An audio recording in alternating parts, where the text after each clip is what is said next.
Namaste. My name is Leanne Peters and I'm the founder of Temple of Balance. I'm an author, artist and mentor as well as radio host, and I'm just creating a couple of YouTube movies today. My first one is how to motivate. How can we motivate ourselves?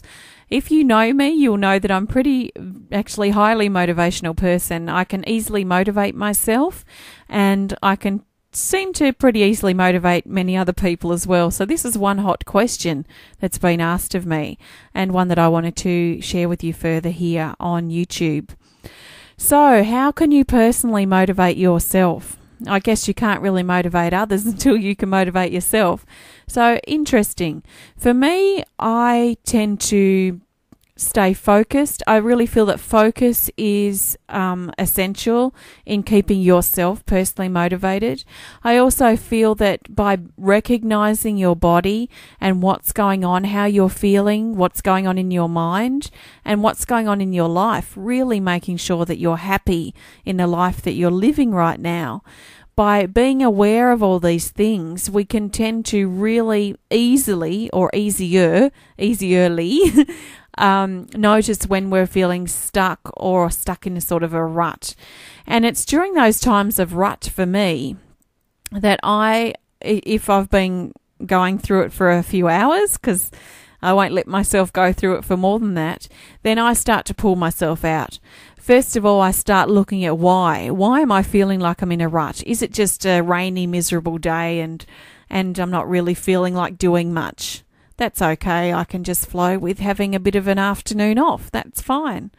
But if it's not that, if it's something deeper, if it's something more that's holding us back from being actively motivated, then I usually look deeper. I look further and look into why. Why am I feeling that?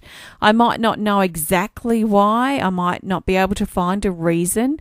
And I feel like that's something we need to be careful of or mindful of, not to overanalyze and make things too analytical, but just to flow.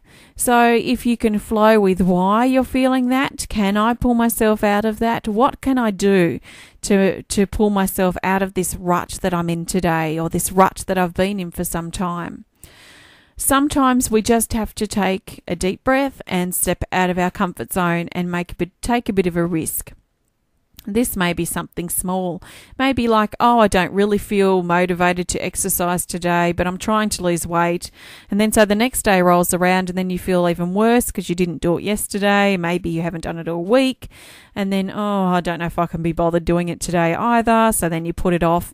And then it creates this mental, emotional block because we're beating ourselves up because we didn't do it the day before.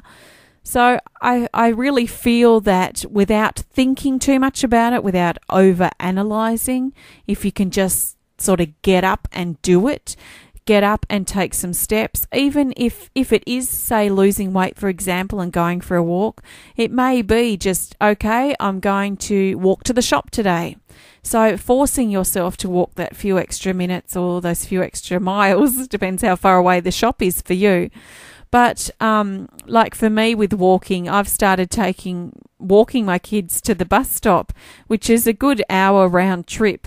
But, if I just wanted to walk down the road to the beach, because lucky enough I'm only 5 minutes walk from the beach, then that would be a 5-minute walk, not really that beneficial. So I sort of force myself in a way. I force myself to go the whole way in a round trip, just so that I can really start committing to my exercise and committing to that routine. So I really feel state of mind is huge. State of mind is huge when it comes to self-motivation and motivating yourself. So whether it is losing weight or even just cooking the meal, we can often feel very flat and don't really want to do it. So I guess it's about looking within your body and how your body's feeling, and what can you do using that strength and power of your mind, that strong part of your mind, that willpower. What can you do to sort of step out of that rut and really commit to taking action and motivating yourself? And I'm just talking about things, everyday things here, but you can take this to new levels. You can take this to like writing a book. And I've just recently released my third book in the last 12 months, and these have been self-published. And, you know, they start off as an idea, as many things do, and then it's the action that's the hardest. And I write about this in the book, From Lack to Abundance.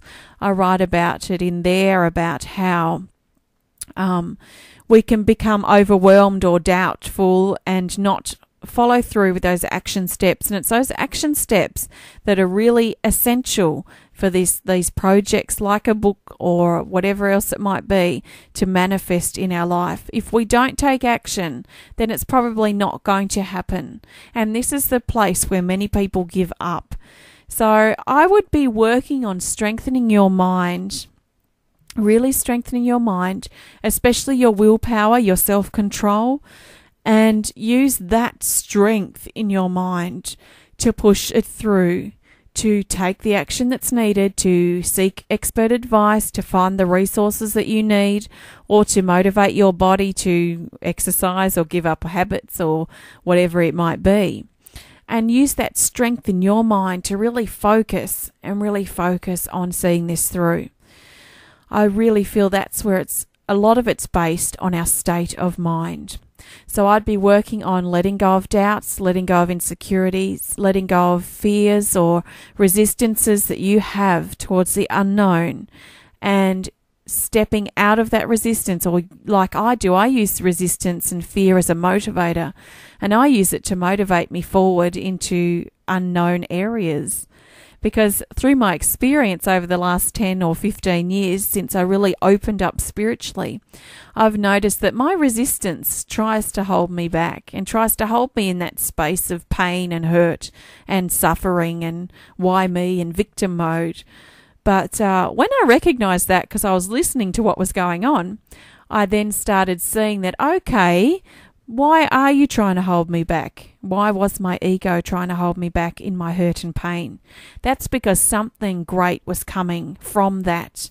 So the bigger the resistance I have now, the more that I know that something amazing's on the other side of that resistance or the other side of that fear. So strengthening your mind in all of those areas is really beneficial to help you increase your own personal motivation.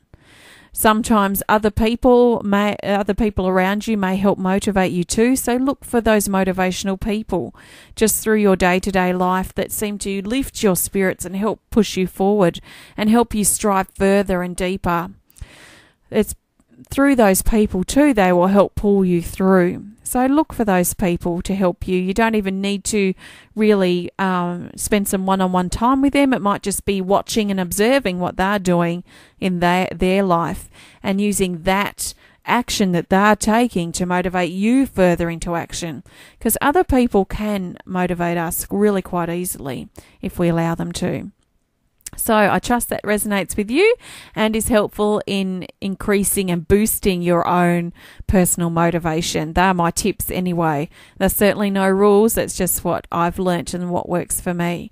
And maybe they might work for you as well. So happy self-motivating, and I look forward to sharing with you again in another movie real soon. If you want to visit me or learn more about my work, you can go to my website at templeofbalance.com. Thank you so much. Namaste.